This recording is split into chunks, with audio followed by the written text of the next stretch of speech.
हाँ तो दोस्तों, हमने देखो अपने पिछले लेक्चर में क्या पढ़ लिया था। हमने बेसिक प्रोपोर्शनली थ्योरम्स और कंजर्व थ्योरम अपने पढ़ लिए थे, ठीक है। तो अब हम पहले एग्जांपल्स पढ़ेंगे। देखो आपको एग्जांपल बता देता हूँ। सबसे पहले हम एग्जांपल्स पढ़ेंगे, ठीक है। फिर हम इसकी एक्सरसाइज करेंगे 11.2। बहुत ही ईजी है 11.2, सबसे ईजी 11.2 है, ठीक है। उसके बाद हम जो आपके एंगल ऑफ क्राइटेरिया, ठीक है, क्राइटेरिया पढ़ेंगे, सिमिलरिटी ऑफ क्राइटेरिया, ठीक है। जैसे हो गए angle angle angle, side side side, side angle side, ठीक है। फिर आपके 11.3 के एग्जाम्पल करेंगे, फिर 11.3 करेंगे। तो मैं आपको ये पूरा आपका 11 चैप्टर कराऊंगा, और आपकी ये जो बुक है, या आपकी जो मैथमेटिक्स की बुक है, इसको मैं कंप्लीट करवाऊंगा, ठीक है। ये इसमें पूरे कितने चैप्टर्स है? इसमें 19 चैप्टर्स है। मैंने स्टार्ट कर दिया है आपका, पहले 11 से स्टार्ट करवाऊंगा, फिर रोड सेफ्टी तक, ठीक है। और ये कौन से सिलेबस के अनुसार है? ये जो नया सिलेबस आया है ना हमारा 2021 का, इसके सिलेबस के अनुसार, ठीक है। तो चलो स्टार्ट करते हैं अपना एक्सरसाइज 11.2 के एग्जाम्पल्स, ठीक है। क्या करेंगे हम? एग्जाम्पल्स करेंगे 11.2 के। अब देखो आपको पहला क्वेश्चन क्या दे रखा है। तो आपको जो पहला क्वेश्चन दे रखा है वो दे रखा है, एक ट्राइंगल है, ठीक है। एक ट्राइंगल है ए बी और सी, ठीक है। एक ट्राइंगल है ए बी सी, जिसमें जो डी ई है वो पैरेलल है बी सी के।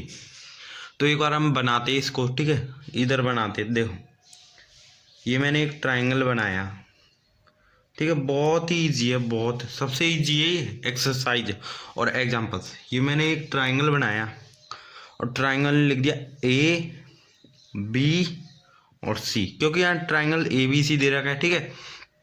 फिर दे रखा है डी ई पैरेलल है बी सी के, मतलब डी ही यहाँ लिख देते हम डी, और यहाँ हम लिख देते ई, ठीक है। डी ई पैरेलल है हमारे बी सी के, ठीक है। फिर आगे क्या दे रखा है? एंड जो ए डी और अपॉन डी बी, इसकी वैल्यू दे रखी है। ए डी की वैल्यू दे रखी है 3, ठीक है, और डी बी की वैल्यू दे रखी है 4। और हमें ये पूरा जो ए सी दे रखा है, ये हमें ए सी दे रखा है पूरा, ये दे रखा है 5.6 सेंटीमीटर, ठीक है। ए सी हमें दे रखा है, और हमें क्या फाइंड करना है? हमें ए फाइंड करना है, ठीक है। तो ये हमारा क्वेश्चन है, तो ये हमारा क्वेश्चन है, हमको ए ही फाइंड करना है। अब बहुत ही सिंपल है, आपको क्या करना है? आपको क्या करना है? देखो मैं आज सॉल्यूशन करता हूँ यहाँ पर, ठीक है। तो सॉल्यूशन, तो यहाँ लिखता हूँ सॉल्यूशन। सॉल्यूशन में लिखता हूँ, सबसे पहले हमें क्या गिवन है उसको लिखेंगे, ठीक है। तो इसको लिखेंगे in triangle A B C, triangle A B C में जो डी ई है, ठीक है, वो पैरेलल है बी सी के, पैरेलल है। ये हमें क्या है? ये गिवन है, ठीक है, गिवन है। फिर हम लिखेंगे कि जो बेसिक प्रोपोर्शनली थ्योरम के अनुसार लिखेंगे A D upon D V is equal to A upon E C. ये हमने क्यों लिखा? ये लिखा हमने by B P T, by B P T, ठीक है, वाई बी पी टी। फिर हम लिखेंगे, क्या करेंगे? ए डी की वैल्यू क्या दे रखी है? ए डी की वैल्यू दे रखी है, ए डी की वैल्यू दे रखी है 3, तो 3 लिखेंगे हम 3 अपॉन डी वी की वैल्यू, तो डी वी की वैल्यू दे रखी है 4, ठीक है, इज इक्वल टू। अब देखो ए हमें ए नहीं दे रखा और ई सी भी नहीं दे रखा, हमें सीधा डायरेक्ट ए सी दे रखा है। अब क्या करेंगे हम इस कंडीशन में? क्या करेंगे इस कंडीशन में? बहुत ही ईजी है। क्या करना है आपको? देखो, क्या मैं ऐसे लिख सकता हूँ ए सी को? ये जो हमारा ए सी है उसको मैं ऐसे लिख सकता हूँ ए प्लस ई सी, मतलब ये जो ए है वो ई सी के बराबर है। मतलब जैसे मान लो ये पूरा ए और सी, मान लो ये जैसे 4 होता, तो ए बराबर 2 होता और ई सी बराबर 2 होता, तो 2 + 2 कितना होता? 4, तो ये AC है। ठीक है, समझ में आया? ये तो मैंने एग्जांपल लिया था आपके सामने समझाने के लिए। ठीक है, तो इसको मैं इरेज कर देता हूँ। अब हमें दे रखा है AC, हमें कितना दे रखा है?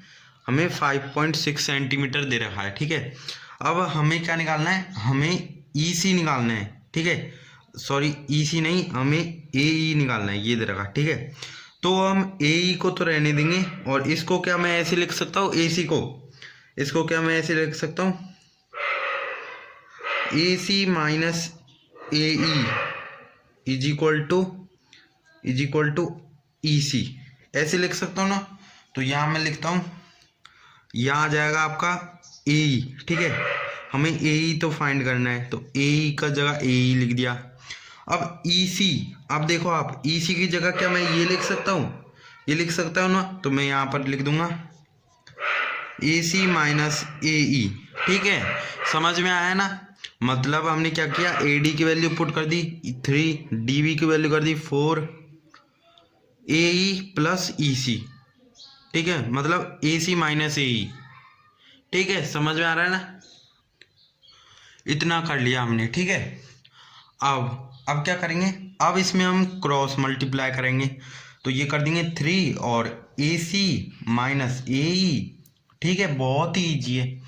फिर 4 AE, इतना कर दिया। अब इनको हम क्रॉस मल्टीप्लाई करा दिया।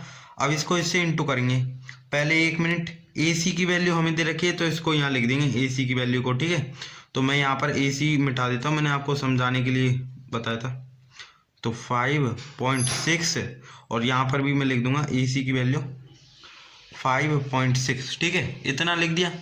अब क्या करना है? इसको 3 को इस पूरे ब्रैकेट से मल्टीप्लाई करना है, इस 4 को इस पूरे ब्रैकेट से मल्टीप्लाई करना है। तो करो, तो ये आएगा, इसको इससे किया तो आएगा, तो यदि मैंने इसको इससे मल्टीप्लाई करा तो 16.8 आएगा। ठीक है, इतना आया। अब इसको इससे किया तो -3AE आ गया, इज इक्वल टू फिर 4AE आ गया। सिंपल। अब क्या करना है? अब देखो, इसको इससे क्या कर सकते हैं? माइनस कर सकते हैं। ठीक है, या प्लस कर सकते हैं। तो हम 16.8 is equal to 4AE plus इसको उधर ले गए। ठीक है, तो ये आ जाएगा 3AE। अब इसको आप क्या करो? इसको आप पहले प्लस कर देना। ठीक है, तो 16.8 इज इक्वल टू, ये क्या आ जाएगा? 4 + 3 किया था 7AE। ठीक है, इतना कर दिया। अब मैं आपको यहाँ बताता हूँ, इतना आ गया आपका। अब यहाँ कर रहा हूँ। ठीक है, तो यहाँ पर क्या करना, यहाँ लिख देना 7AE इज इक्वल टू 16.8, इतना कर दिया। अब क्या मैं ऐसे लिख सकता हूँ? AE is equal to 16.8 upon 7। ठीक है, क्योंकि इसको 7 को मैं अपॉन में ले गया। ठीक है, मैं आपको एक एक डिटेल में समझा रहा हूँ। ठीक है, क्योंकि आपको कि कोई बच्चा होगा जिसको ये भी नहीं आता होगा कि इसको इधर ले जाएंगे या इसको इधर ले जाएंगे। ठीक है, या माइनस हो जाएगा या प्लस हो जाएगा, क्योंकि मैं बिल्कुल डिटेल में बता रहा हूँ, तो आपकी एक भी गलती नहीं होगी। ठीक है दोस्तों, तो इसी पर मेरे चैनल को सब्सक्राइब और लाइक कर दीजिए। ठीक है, अब इतना कर दिया। अब इसको आप डिवाइड कर दीजिए। अब डिवाइड करेंगे तो क्या आएगा? तो देखो, आप इसको डिवाइड करोगे तो आपका आ जाएगा 2.1 सेंटीमीटर। ठीक है, आपका ये आ जाएगा आंसर 2.1 सेंटीमीटर, क्योंकि 7 × 7, 7 × 14, 2.1 ये आ जाएगा। ठीक है, तो हमारा ये जो पहला एग्जाम्पल्स था ये हो गया। ठीक है, अब हम सेकंड एग्जाम्पल्स को करेंगे। ठीक है दोस्तों, अब देखो, अब आपका जो सेकंड एग्जाम्पल है वो क्वेश्चन में क्या दे रखा, पहले ये देखेंगे। तो देखो, मैं पढ़ता हूँ, इन द गिवन फिगर। ठीक है, आपकी बुक में लिखा हुआ है, देखो मैं पढ़ता हूँ और आपको बताऊंगा भी। ठीक है, पहले मैं पढ़ लेता हूँ। In the given figure 11.12 DE parallel है BC के, तो AD is equal to X। देखो, आपको क्या दे रखा है? आपको एक ट्राइंगल दे रखा है। ठीक है, आपको एक ट्राइंगल दे रखा है, और ट्राइंगल मैं यहाँ नाम लिख देता हूँ ए बी और सी। ठीक है, ट्राइंगल दे रखा है। इसमें क्या बोल रहा है कि जो डी ई है वो पैरेलल है किसके, बी सी के। ठीक है, डी ई किसके पैरेलल है, बी सी के। डी ई पैरेलल है बी सी के। तो इनकी हमें वैल्यू भी दे रखी है, जैसे ए डी की दे रखी है हमें एक्स, और डी वी की दे रखी है हमें, इसकी वैल्यू दे रखी है हमें एक्स माइनस टू। ठीक है, और ए की वैल्यू दे रखी है ए इसकी। ठीक है, इसकी ए की वैल्यू दे रखी है x plus two, x plus to. और ई सी की वैल्यू दे रखी है, ई सी की वैल्यू दे रखी है हमें x minus one, x minus one. तो हमें एक्स की वैल्यू फाइंड करनी है, एक्स की। ठीक है, क्या करनी है, एक्स की वैल्यू। बहुत ही ईजी है दोस्तों, इतना ईजी सवाल तो मैंने देखा ही नहीं है। ठीक है, तो आपके लिए भी बहुत ही ईजी लगेगा यदि आप कॉन्सेप्ट को समझोगे तो। ठीक है, अब मैं कॉन्सेप्ट को समझाऊंगा। देखो बहुत ही ईजी है, बहुत ही सिंपल क्वेश्चन है, आप भी समझ गए होंगे। क्या करेंगे, सबसे पहले अकॉर्डिंग टू द बीपीटी आप पहले गिवन में लिख देना कि ये ट्राइंगल एबीसी दे रखा है और ए डी की वैल्यू इतनी दे रखी है, डी वी की इतनी दे रखी है। ठीक है, अब मैं यहाँ से कर देता हूँ सॉल्यूशन। तो आप लिख देना A D upon D V is equal to हो जाएगा ए ई अपॉन ए सी के, क्योंकि बीपीटी। ठीक है, अकॉर्डिंग टू द बीपीटी। फिर क्या करना है, देखो ए डी की वैल्यू दे रखी है एक्स, तो वैल्यू पुट करो एक्स। फिर डी वी की value x minus two is equal to A E की value x plus two, x minus one. बहुत ईजी है, अब क्रॉस मल्टीप्लाई कर देना है हमें। ठीक है, ठीक है, क्रॉस मल्टीप्लाई कर देंगे तो एक्स को इससे कर देंगे, एक्स प्लस टू को इससे कर देंगे, तो हम करेंगे x minus one is equal to x minus two और एक्स प्लस टू। ठीक है, इतना आ गया। अब इसको हम करेंगे तो यह आ जाएगा x square minus x is equal to, इसको इस पूरे ब्रैकेट से करेंगे, इसको इस पूरे ब्रैकेट से। ठीक है, तो यहाँ आ जाएगा एक्स स्क्वायर, इसको हमने इससे किया, फिर इसको हमने इससे किया तो आ जाएगा प्लस का टू एक्स। ठीक है, अब इसको इस पूरे ब्रैकेट से करना है, तो इसको हमने इससे किया तो क्या आया माइनस टू एक्स, और फिर माइनस माइनस आ जाएगा आपका फोर, माइनस फोर। ठीक है, इतना आ गया। इतना आने के बाद आप इसको सॉल्व करो। अब क्या करो कि x square plus two x minus to x minus four, अब इसको मैं इसके अंदर लिया था। ठीक है, तो ये आ जाएगा minus x square plus x. ठीक है, इज इक्वल टू जीरो। ठीक है, या तो आप इसको ये जो पूरी इक्वेशन है इसको इधर ले आओ तो ये साइन बदल जाएंगे, या इसको मैं इधर ले गया। ठीक है, तो मैं इसको इधर ले गया।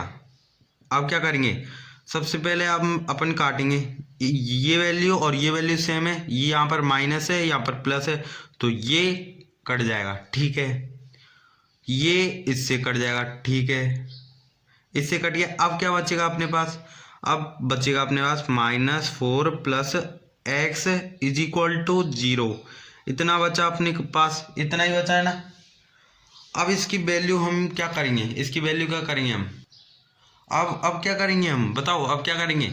अब देखो सिंपल है, एक्स आ जाएगा, ये जो फोर है इसको इधर ले जाएंगे। ठीक है, तो ये आ जाएगा माइनस सॉरी प्लस फोर आ जाएगा, क्योंकि यहाँ पर माइनस था, इधर ले गए तो प्लस आ गया, तो अपनी एक्स की वैल्यू आ गई। बहुत ही सिंपल क्वेश्चन था, तो इसी पर आप सब्सक्राइब कर दीजिए, लाइक कर दीजिए। ठीक है, तो अपना सेकंड क्वेश्चन हो गया है, और अब ज़्यादा बड़ी वीडियो बन जाएगी, इसलिए हम इसमें सेकंड क्वेश्चन तक ही देखेंगे। अब अगले वीडियो में समझेंगे हम। ठीक है, थर्ड फोर्थ फिफ्थ सिक्स। ठीक है, तो अगले वीडियो में पढ़ेंगे उनको।